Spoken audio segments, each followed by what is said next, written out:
तो ओके बच्चों, चलो ठीक है, आगे बढ़ते हैं। लेकिन सबसे पहले अच्छा ठीक है, कमेंट सेक्शन में आ रहा है कि मैथ्स वीक है मैम, मैथ्स के लिए क्या करें। देखो एक बात समझो, मैथ्स में एक सबसे पहला शब्द बना है प्रैक्टिस, लेकिन हम बात करेंगे स्मार्ट प्रैक्टिस के बारे में।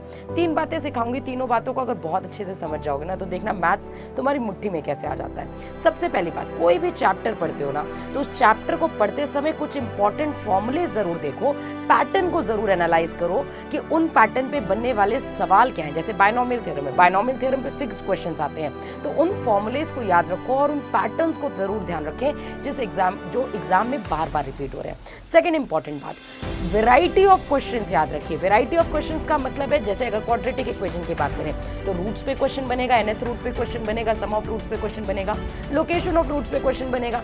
भाई इतनी वैरायटी ऑफ क्वेश्चंस पे अगर तुम क्वेश्चन लगा लोगे तो इसका मतलब ये है कि एक सवाल पे तुम्हें 10 सवाल लगाने की जरूरत नहीं है। तुम बस सिंपल सा एक काम करोगे कि अगर तुमने वैरायटी पे ध्यान दिया है तो सिर्फ और सिर्फ एक क्वेश्चन तुम्हारे 10 सवालों के बराबर हो जाएगा।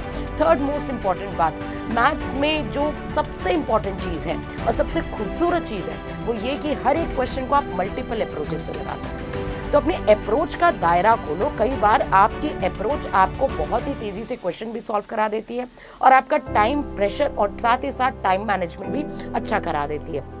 तो इस बात का सख्त ध्यान रखें कि जब आपके सामने क्वेश्चन आ रहा है तो आपकी अप्रोच कैसी है। मल्टीपल अप्रोच को डेवलप किए रहोगे तो आपका पेपर अटेम्प्ट करने का तरीका भी बहुत अलग निखरा हुआ हो जाएगा। तो आई होप ये सारी अप्रोचेस आपको क्लियर होगी। तो प्रैक्टिस नहीं, क्या करेंगे हम, स्मार्ट प्रैक्टिस।